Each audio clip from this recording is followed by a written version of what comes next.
Good morning, everybody, and welcome to Selling Your Home with the Scurlock Group. I wanted to answer a lot of the big questions, commission, taxes, title, closing costs, all the big questions that a lot of sellers have when heading into such a tremendous transaction, something that, for some people only occurs once in a lifetime. So it is our job to come in and not only save you the most money possible, two, to make it as easy as possible, and three, to protect you the entire way. So I break it down into four pretty darn, straightforward and easy steps.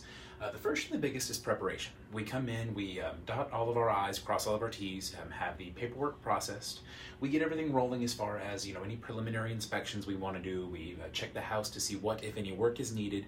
We really come in and make sure that everything is set up for success, because we truly want to make this the easiest, smoothest, and honestly most stress-free transaction that we possibly can. And preparation is absolutely key to that. Two is the actual listing process. That should actually say listing. Excuse my excitement there. And there we go.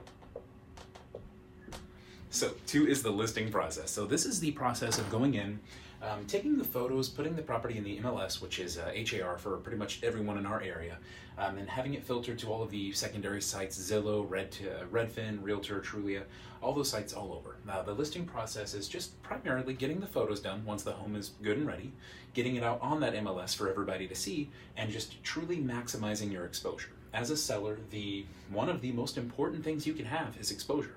The more people you have wanting your house, fighting over your house, the better position you'll ultimately be in to make sure you get that maximum profit possible, because again, that is one of our biggest goals.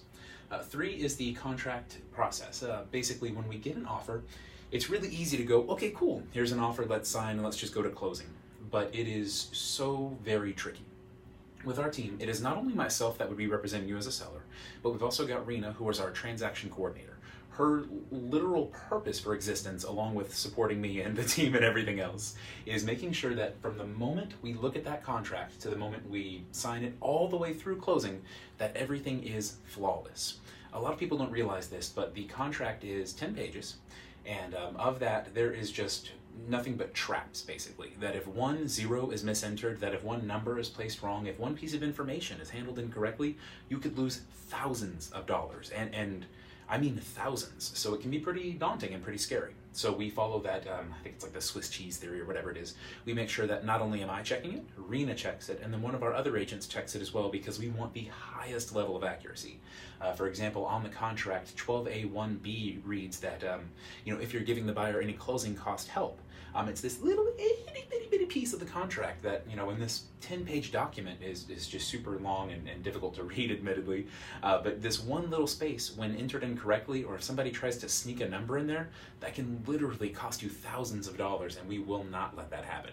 We've definitely got all of our processes ironclad so that we can make sure no little mistakes like that are going to slip through the cracks. And then last is closing.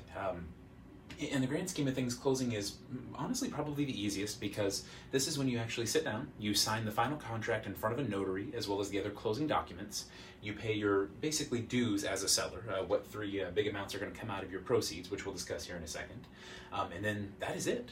The process in and of itself, these four steps, when you work with our team, we really do make it as easy as just 4 baby steps. We walk you through everything, we take care of everything, and we make sure that just from contract to close, you are not only fully protected, but you are satisfied and taken care of, because we understand how big of an ordeal this is. Because we do this daily, we also understand just how stressful it can be.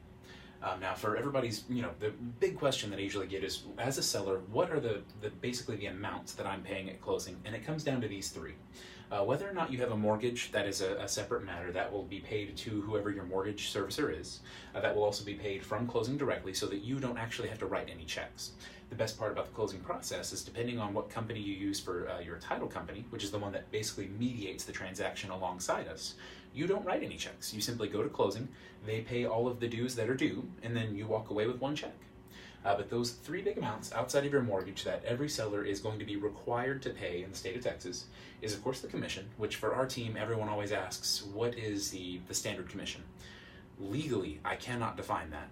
We would never say there's a standard commission, and just in general, it's always negotiable. What I tell everybody is, we ask for the opportunity to earn based on the work that we put in. It is our job to very much come in and get you the absolute top dollar, and we always structure our fees and everything we do to best behoove whoever we're working with. And I can comfortably say that with all the confidence in the world. I know that we truly put our best foot forward. For commission, that is the first piece that's due. Second is taxes. For whatever year you're in, until the day that you close, let's say that we go under contract in January and close February and move out, you would be responsible for January and February's taxes, which is rightfully so. That's the time you occupy the property. Last is title. These are basically the closing costs, if you will, for the seller. It's really hard to predict because it all depends on negotiations. If the buyer's paying some of the title fees, your title fees could be low as $400. If the buyer's paying title fees, or not paying their title fees, you could see as high as a couple $1,000s. It really depends on the situation. But what I can, again, confidently say is that from the very start, we are going to tell you back up in the preparation stage that based on whatever offer you receive and these three estimated amounts, we can actually tell you from the start, almost down to the penny, what you should be expecting, give or take any mortgages or, if there's back due taxes or things like that. But in general, this is just a rough overview of selling your home with the Scurlock Group. If there's one thing I want you to take from this video is that we will do everything in our power and fight tooth and nail to make this the easiest, best, most fun and stress-free thing you've ever done in your life, because we care. We just genuinely, we want to help. And that's the reason I think we've done so well for ourselves and why our reviews are so, not to brag, but spectacular, is we truly go out of our way to take care of everyone because it's what we enjoy doing. It's the best part of the career. It's helping others and coming from, caring and contribution, which is one of our core tenets that we love to do. Heading into this week, I hope everybody had an awesome Easter. I am still burning off all the chocolate that we ate yesterday. We had an awesome time at our first Easter with Allie, having her play with those little eggs and finding them. But I hope everybody had an awesome day with their family. If you have any questions about this or anything at all, always feel free to call, text, email. We're here for you anytime, and we're happy to help. Thank you.